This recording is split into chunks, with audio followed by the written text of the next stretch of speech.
आपके साथ चल रहा हूँ, आप जो भी सवाल पूछना चाहते हो पूछ सकते हो, 2-3 गालियाँ देनी है वो भी दे दो, अरे नहीं, मैं सुन लूँगा, अच्छी बात बोलनी है वो भी बोल दो, सुन लूँगा। अच्छा मगर ये थोड़ी बोल रहा हूँ कि भैया तुम बोल नहीं सकते हो। वो किसी की भी आवाज़ नहीं सुनते, विरोधी को छोड़िए, वो तो बीजेपी के लोगों की आवाज़ नहीं सुनते। पार्लियामेंट में बीजेपी के एमपी मुझे कहते हैं कौन कौन, जैसे नाम ले सकते नहीं ले हैं? सकते। अच्छा मैं तो उनको फंसाना थोड़ी चाहता हूँ। अच्छा। ये है ये खड़े कांग्रेस पार्टी में, इनको ये बीजेपी को छोड़ के आए हैं। अच्छा। क्योंकि इनको मीटिंग में कहा चुप हो जाओ। आपके पिता प्रधानमंत्री थे, आपकी दादी प्रधानमंत्री थी, आपके नाना थे, पर आपने एक कहा कि मैं इस चीज़ का सिम्टम और मैं इसे बदलना चाहता हूँ। करीब 14 साल हो गए, तो आपको ऐसा कौन कौन सा लगा जहाँ पे आपने और लोगों को रिप्रेजेंटेशन दिया? मेरा नाम श्यामीरा सिंह है, मैं यूट्यूब चला रहा हूँ। पहले मैं आज तक में काम करता था। तो पहले आज तक में क्या हुआ आपके साथ? सर मैंने एक ट्वीट किया नरेंद्र मोदी के लिए। क्या वो ट्वीट किया था कि Modi ji seamless prime minister. वो इस बात पे किया था कि उस टाइम पर जो दानिश सिद्दीकी थे और उनको उन्होंने श्रद्धांजलि भी नहीं दी थी और बाकी लोगों को दी थी, और इवन वाइट हाउस ने या ब्रिटेन ने, जर्मनी ने, सब ने उनको एक मतलब श्रद्धांजलि दी, लेकिन भारतीय प्रधानमंत्री ने नहीं दी, ना विदेश मंत्रालय ने दी। तो इस बात में मैंने लिखा कि कैसे वो धर्म के आधार पर मरने वालों के बीच में भी भेदभाव करते हैं, पत्रकारों के बीच में भेदभाव करते हैं। तो इस चीज़ पर मैंने लिखा था, तो आज तक ने मुझे निकाल दिया इस बात। तो जब आज तक ने आपको निकाला, हाँ, आपको क्या लगा? सर मुझे यही लगा कि इतना डर का माहौल क्यों है। मतलब क्या आई? आपके बारे में मेरे बहुत सारे पत्रकार हैं, इवन हम खुद लिखा करते थे आपके बारे में, क्या क्या नहीं लिखा लोगों ने, लेकिन लोगों के मन में ये डर नहीं था कि कोई निकाल देगा उनको नौकरी से। कांग्रेस के खिलाफ उस टाइम पर मीडिया में इतना सारा कुछ हुआ, लेकिन आज लोगों के मन में ये जो फीलिंग है कि हम लिख नहीं सकते, बोल नहीं सकते, तो ये देश तो केवल 2 लोगों का नहीं है। तो ये जो फीलिंग है ना डर की, वो एक डर है, इसका है। तो मुझे एक चीज़, आपका मैंने एक भाषण सुना, कौन सा? जिसमें आपने ये कहा कि डरो मत, और जो डरता है वो प्यार नहीं करता। तो मुझे ये चीज़ समझनी है कि डर और प्यार में क्या संबंध है, क्योंकि मैंने जो सोचा है उसको लेके पर्सपेक्टिव जो मेरा है। किस चीज़ से डरते हो? मैं सर जैसे अभी जो वर्तमान में तो मेरे मन में जो सबसे डर है वो अपनी फैमिली को लेके है, अपने भविष्य को लेके है, और सच बताऊं तो मुझे आने वाले जो 2024-28 में देश की स्थिति क्या होगी उसको लेके है। तो मुझे, जैसे मैं वीडियो बनाता हूँ, तो मैंने जज लोहिया को लेके वीडियोज़ बनाई। तो मैं कभी भी कोई वीडियो बनाता था तो शाम को छत से जैसे नीचे जाता था, लेकिन जब मैंने जज लोहिया पे बनाई तो मेरे अंदर एक डर था सर कि मैं किस चीज़ का डर था?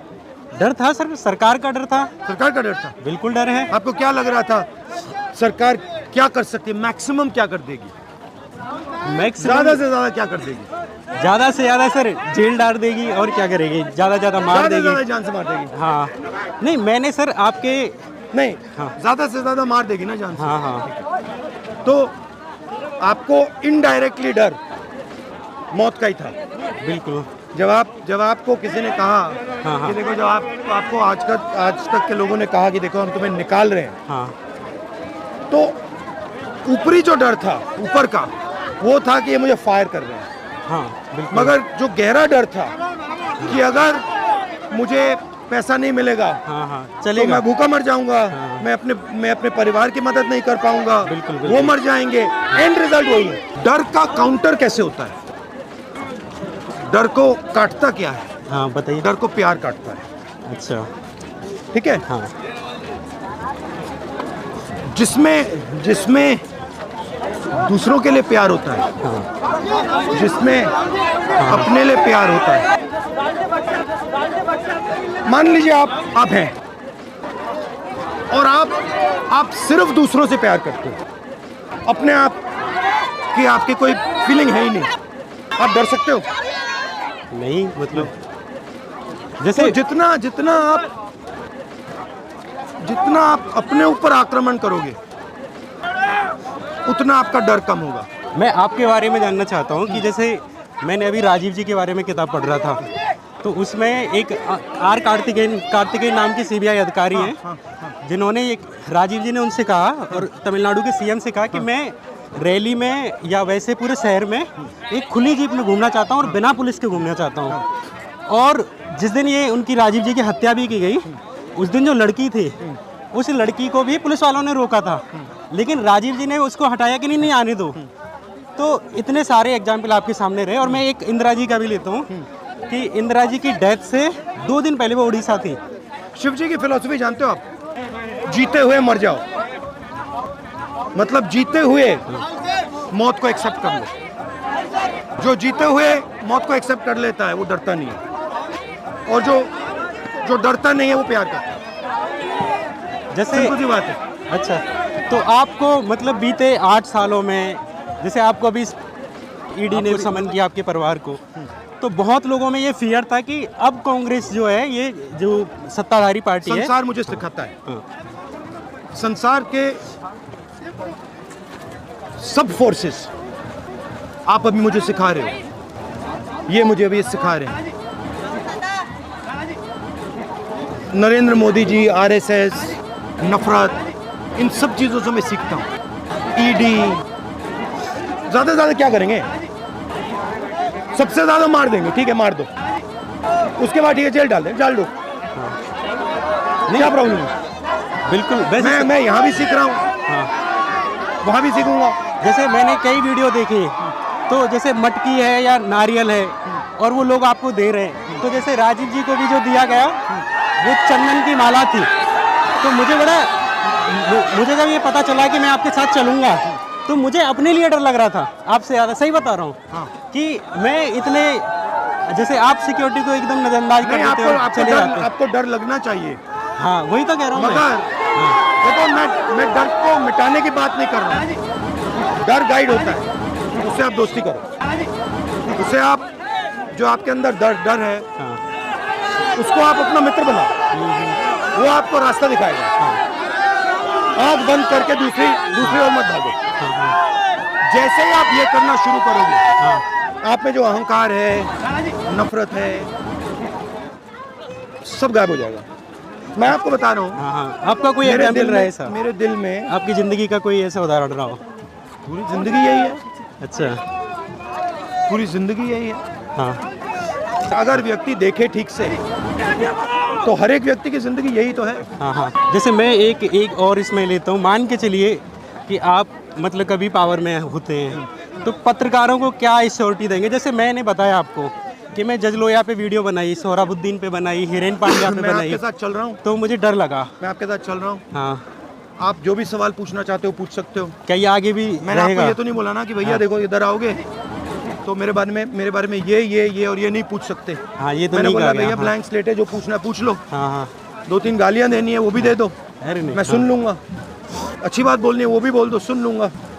मगर ये थोड़ी बोल रहा हूँ कि भैया तुम बोल नहीं सकते हो, हाँ, क्योंकि आपके मुंह में हिंदुस्तान की आवाज़ है। सिर्फ आपके नहीं, इन सब लोगों के मुंह से हिंदुस्तान की आवाज़ निकलती है। अच्छा, जैसे ईडी के बारे में आपको समन भेजा गया, तो आप कहते हैं कि जो डेमोक्रेटिक इंस्टीट्यूट्स थे पहले, भले हल्के थे, पतले थे, लेकिन जैसे भी थे उनको भी ख़त्म कर दिया गया।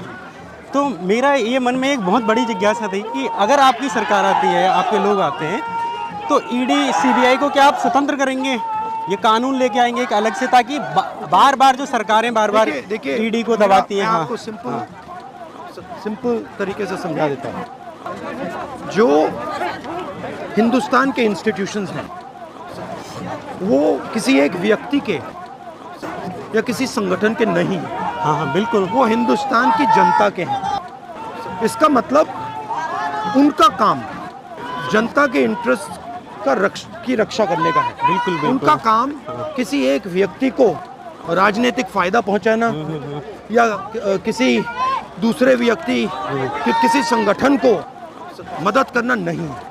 और आज क्या हो रहा है कि हिंदुस्तान के सारे संगठन 2-3-4 व्यक्तियों के लिए काम कर रहे हैं। बिल्कुल। और ये सिर्फ राजनीतिक बात नहीं है, बिजनेस में भी यही हो रहा है। अगर प्रधानमंत्री जी बीजेपी का कोई क्लोज बिजनेसमैन है तो ईडी का इस्तेमाल करके उसको फायदा पहुंचाया जाता है। इस पे जैसे अभी हसदेव वरण का मामला बहुत चला, आपको मैंने एक जगह भाषण देते हुए देखा, आदिवासियों में भी और एक यूनिवर्सिटी में भी, शायद वो बाहर की थी, और आपने बड़ा स्ट्रॉन्ग कमिटमेंट वहाँ पे दिखाया और सीरियसली बहुत लोगों को वो अट्रैक्ट किया कि राहुल एक कमिटेड नेता हैं, आपके भाषण से ऐसा लगा। लेकिन बाद में जैसे राजस्थान सरकार की और छत्तीसगढ़ सरकार के द्वारा से पैक्ट होता है। मेरा एक सवाल था कि जैसे आपने कई बार कहा है कि ये पूंजीपतियों की सरकार है, उद्योगपतियों की सरकार है, यही ठेके कांग्रेस के टाइम पर भी दिए ही जाते थे, है ना? तरीका देखिए, हाँ, तरीका बिल्कुल अलग है। राजस्थान में जो अभी मैंने प्रेस कॉन्फ्रेंस में बात बोली, वहाँ पे किसी को दबाकर, डराकर लोगों को परे करके नहीं किया जा रहा। तो एक ये है। दूसरी बात है कि हमारी पार्टी के अंदर, हमारी पार्टी में डिस्कशन चलता है। हमारी पार्टी में, हमारी डेमोक्रेटिक पार्टी, उसमें अलग अलग राय भी हैं। राजस्थान के चीफ मिनिस्टर की राय है, मेरी राय है, तो वो भी बात होती है। मेरी राय कभी कभी थोड़ी अलग होती है, उनकी राय थोड़ी अलग होती है। तो सर ये हसदेव अरण्य को लेके आपकी राय क्या है अभी? हाँ। मैंने आज भाषण में बोला कि जो आदिवासी शब्द है उसका मतलब है हिंदुस्तान के ओरिजिनल मालिक, और आदिवासियों को, गरीबों को देश में हक मिलना चाहिए, जो उनका है वो उनको मिलना चाहिए। सर, ये एक पॉलिटिकल लड़ाई है। बिल्कुल बिल्कुल। मैं रेखा के इस तरफ, नहीं बिल्कुल, मैं देख भी रहा हूँ। जैसे मुझ पर जब यूएपी लगाई गई, तो जो आपने कहा ना कि आपका डर कैसे खत्म होगा, डर के लिए कई बार साथ की जरूरत होती है, लोगों को आसपास देखते हैं। तो उनमें से आप एक नेता थे जिन्होंने इसके खिलाफ लिखा, यूएपी के खिलाफ, कि यूएपी नहीं होना चाहिए। तो मतलब ये तो मैं मानता हूँ कि आप रेखा के इधर खड़े हैं, ये मैं मानता हूँ, पर मेरा एक और है सर कि क्या आप अपने आप को सोशलिस्ट मानते हैं नेहरू की तरह, या आप एक सामान्य जो जैसे ढर्रा चल रहा है वही है? आपके आने के बाद नेहरू को ये टर्म दी जाती है। हाँ हाँ, ये सोशलिस्ट है, किसी को कहा जाता है ये कैपिटलिस्ट है।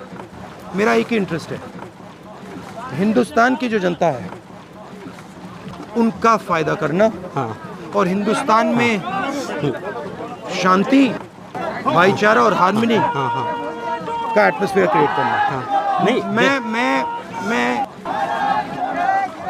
हर सिचुएशन को देखकर, उसके बारे में सोच समझकर मैं डिसीजन लेता हूँ। नहीं, मैंने ये देखा है। ये कहना कि भैया ये अच्छा इस बॉक्स में बैठा है, अच्छा, मैं किसी बॉक्स में नहीं हूँ। मैं सिचुएशन को देखता हूँ, सिचुएशन को गहराई से समझने की कोशिश करता हूँ और फिर निर्णय लेता हूँ। मेरा ये सवाल है सर कि क्या आने वाले भविष्य में राहुल के नेतृत्व में लोग या जनता या यूथ ये इमेजिन कर सकते हैं कि राहुल अगर आएंगे तो मुफ्त शिक्षा पे बात होगी, मुफ्त हेल्थ पे बात होगी, ट्रांसपोर्टेशन पे बात होगी? जैसे ये आप बोल रहे हो ना, राहुल आएंगे, ये एक व्यक्ति नहीं आएगा, एक सोच आएगी, ठीक है? जनता की एक आवाज उठ के आएगी। जिस आवाज के साथ मैं खड़ा हूँ वो आवाज शिक्षा, स्वास्थ्य और इक्वालिटी की बात करती है। बिल्कुल। तो मेरी थिंकिंग है। तो आप इसमें बिलीव करते हैं कि हाँ? जी। आप सवाल पूछते हैं फिर इंटरप्ट कर जाते हैं, तो आपने कहा ना डरो मत। डरो मत। चलो करो, बोलो, पूछो। मैं यही कह रहा था कि क्या आप इसमें बिलीव करते हैं कि राहुल के नेतृत्व में इकोनॉमी में जो है उसके जो जैसे अभी तो नहीं, जनता कांग्रेस जनता अच्छा जनता की आवाज हाँ। का नेतृत्व। अच्छा, हमारा काम आवाज को सुनने का है, हमारा काम जनता से गले लगने का है, चाहे वो कोई भी हो। बिल्कुल। और उसकी जो आवाज है, उस आवाज का प्रयोग करके हिंदुस्तान को आगे ले जाने का है। बिल्कुल। मेरी प्रॉब्लम आरएसएस से क्या है बताइए। मेरी प्रॉब्लम है कि वो किसी की सुनते ही नहीं है। उन्होंने, उनकी माइंड में उनको सब कुछ मालूम है, उनको खेती के बारे में मालूम है, उनको मजदूरी के बारे में मालूम है, मजदूरी कभी की नहीं है मगर सब मालूम है। तो मेरा कहना है, देखिए, खेती की बात करनी है तो किसान से जाके बात कीजिए, उसकी बात सुनिए, बता देगा आप। तो वो हिंदुस्तान की आवाज़ की रिस्पेक्ट नहीं करते हैं। ये मेरा उनके साथ प्रॉब्लम है। मैं गलतफहमी में मत आइए, मैं उनसे नफरत नहीं करता, मैं उनसे राजनीतिक लड़ाई लड़ता हूँ। मेरे दिल में हर जीव के लिए करुणा है, उनके लिए भी। मैं मोदी जी से नफरत नहीं करता हूँ, मगर मैं उनके खिलाफ राजनीतिक लड़ाई ज़रूर लड़ूंगा। सर मेरा एक और सवाल है इसी में, आपने जैसे कहा कि आपकी नफरत नहीं है, आपके उनके जो लॉज हैं या जो जिस तरीके से वो लागू करते हैं, जैसे CA NRC लाए या किसान आंदोलन लेके आए, तो जो विरोधी आवाज़ थी, चाहे वो किसान थे चाहे मुस्लिम थे, उन्होंने अगर बात रखी तो उनको जेलों में डाल दिया गया। विरोधी तो आवाज़ नहीं, यहाँ पे नहीं, हाँ, वो किसी की भी आवाज़ नहीं सुनते। विरोधी को छोड़िए, वो तो बीजेपी के लोगों की आवाज़ नहीं सुनते। पार्लियामेंट में बीजेपी के MP मुझे कहते हैं, कौन कौन जैसे नाम ले सकते नाम नहीं ले हैं? सकता। अच्छा, मैं तो उनको फंसाना थोड़ी चाहता हूँ। अच्छा। ये है एक, ये खड़े कांग्रेस पार्टी में, इनको ये बीजेपी को छोड़ के आए हैं। अच्छा। क्योंकि इनको मीटिंग में कहा चुप हो जाओ, तो इनका नाम तो दे सकता हूँ। अच्छा। मगर ऐसे बहुत सारे बीजेपी में बैठे हैं और वो कहते हैं कि भाई हमें हमारी बात ही नहीं सुनता कोई। तो बिल्कुल सेंट्रलाइज तरीके से बिना किसी के सुने, और इसके बहुत उदाहरण हैं। नोटबंदी, GST, कोरोना के समय जो किया गया, चाइना के साथ जो हो रहा है, ये सब उसके उदाहरण हैं। आप सेना की बात नहीं सुनते हो, आप सेना की रिस्पेक्ट नहीं करते हो, जो आपको लगता है आप करवा देते हो। तो ऐसे देश नहीं चल सकता। आपको ऐसे कौन से पिछले 8 साल से आप विपक्ष में, आपको ऐसे कौन से फैसले लगे या ऐसी कौन सी सिचुएशंस थी जिनको आप होते तो अच्छे से हैंडल करते? मतलब ऐसी 3-4 सिचुएशन आप बता सकते नहीं, हैं? देखिए, ये मैं होता की बात नहीं है, जनता की आवाज़ सुनने की बात है। आप अगर हिंदुस्तान के किसी भी नागरिक, सबसे बड़े उद्योगपतियों को छोड़ के, अगर मोदी जी चले जाते और कहते भैया बात बताओ, सीक्रेट में चले जाते और कहते भैया बात बताओ, मैं सोच रहा हूँ कि मैं नोटबंदी कर दूँ, आपको क्या लगेगा? क्या लगता है, फ़ायदा होगा नुकसान? 99% लोग हाथ जोड़ देते, कहते भैया ऐसा मत करिए, हम छोटा बिजनेस चलाते हैं, हमारा कैश फ्लो सब खत्म हो जाएगा, हम बर्बाद हो जाएंगे। किसान कहते भैया ये मत कीजिए, हमने घर में थोड़ा पैसा रख रखा है, वो सब बर्बाद हो जाएगा। ठीक है, यही बात GST की है, यही बात कोरोना के समय जैसे हम अभी चल रहे हैं। किसी ने मुझे कहा कि देखो इतना लंबा सफ़र कर रहे हैं, कोई लंबा सफ़र नहीं है। हिंदुस्तान के हर मजदूर ने इस लंबा सफ़र किया है कोरोना के समय। अगर प्रधानमंत्री 2 मिनट आँख खोल देते और देख लेते कि भैया हो क्या रहा है, तो कोई प्रॉब्लम नहीं। तो ये जो देश है जिसको हम भारत माता कहते हैं, इसकी एक आवाज़ है और वो बहुत गहरी आवाज़ है। अच्छा सर, मैंने आपका एक तो उसको मिलेगा तो उस आवाज़ को सुनना हमारे प्रधानमंत्री, हमारे नेताओं का फर्ज है सर। जैसे जिम्मेदारी। हाँ 2008 का एक मैंने आपका स्पीच सुना था देहरादून का, उसमें आप कह रहे हैं कि जो जैसे आप यहाँ आज हैं वो आप अपनी फैमिली की विरासत से हैं, है ना, और आपके पिता प्रधानमंत्री थे, आपकी दादी प्रधानमंत्री थी, है ना, आपके नाना थे, पर आपने एक कहा कि मैं इस चीज़ का सिम्टम हूँ और मैं इसे बदलना चाहता हूँ। तो पिछले 8 से जैसे अभी 16 करीब 14 साल हो गए, तो आपको ऐसा कौन कौन सा लगा जहाँ पे आपने और लोगों को रिप्रेजेंटेशन दिया? ये आप देखने क्या हो रहा है? नहीं, मैं आपके मुंह से चाहता हूँ कि आप देखिए उसको कहें क्या हो रहा है। और मेरी कोशिश रही है, देखिए मैं, आप परिवार की बात कर रहे हो, बट परिवार की एक सोच है, एक आइडियोलॉजी है, उस आइडियोलॉजी की सोच की हम रक्षा करते हैं, उसको हम डिफेंड करते हैं। उसको हमारे परिवार ने अंग्रेज़ों के खिलाफ डिफेंड किया और बाद में हिंदुस्तान के गरीब लोगों की मदद करने के लिए किया। तो वो जो है, जो मेरी विचारधारा है, उसके लिए तो मैं लड़ूंगा ही लड़ूंगा। अच्छा। चाहे कुछ भी हो जाए, उस पर मैं कोई कॉम्प्रोमाइज़ नहीं कर सकता। अच्छा, तो सर एक और मतलब ऐसे लोगों में, जैसे एक यूथ की बता रहा हूँ मैं, आमतौर पे बहुत सारे जो बुजुर्ग हैं कांग्रेस से सिंपैथी रखते हैं क्योंकि उन्होंने कांग्रेस का वक्त देखा है। लेकिन यूथ जो जैसे इंटरनेट के दौर में जो बढ़े आगे, उनको एक चीज़ बड़ी खलती है कि कांग्रेस के जो विधायक हैं, जो सांसद हैं जिनको लोग चुन के भेजते हैं, वो कई बार इतने कच्चे कैसे निकल जाते हैं कि वो तुरंत ही मतलब भाजपा की तरफ चले जाते हैं। तो मेरा सवाल ये है कि राहुल गांधी कांग्रेस के विधायकों के प्रति, पार्टी के प्रति जो विश्वास है उसको रिबिल्ड कैसे करेंगे? देखिए ऋतु, विश्वास की बात नहीं है। यहाँ पे हो क्या रहा है, इन विधायकों को खरीदा जा रहा है, और ये सब जो विधायक हैं जो बिकते हैं, नेता जो बिकते हैं, खरीदे जाते हैं, ईडी से दबाए जाते हैं, ये सब भ्रष्ट लोग हैं। तो इसके भी मैं रूट में चाहता हूं- मतलब डर है? नहीं, डर है। मैं चाहता हूँ कि सब के सब उधर भाग जाएं, अच्छा, कोई प्रॉब्लम नहीं है। क्या बात है। क्योंकि ये आप विधायकों की बात कर रहे हो, कांग्रेस कैसे भरोसा दे? अरे भाई, अगर कोई करप्ट है, भ्रष्ट है, उसको आप 10 करोड़ रुपए, 20 करोड़ रुपए से खरीद सकते हो, ले लो उसको। अच्छा, हमें नहीं चाहिए, तो हमें आपको- साफ सुथरे नए लोग चाहिए, बाकी लोगों से बात करेंगे। अच्छा, thank you लगा so आपसे much, मिलकर, sir. Thank you very so much, much. Thank you. Nice to meet you. Thank you sir. Hello hello hello. नहीं, अरे ऐसे मत करिए, ऐसे मत करिए भैया, भैया ऐसे मत करो। चलना है प्यार से चलो, धकेलना नहीं है, जिसको लाना है एक एक करके ले आओ। हेलो बेटा। सर, आपको आपकी अगली भारत जोड़ो यात्रा के लिए बहुत बहुत शुभकामनाएं और संपूर्ण महाराष्ट्र की ओर से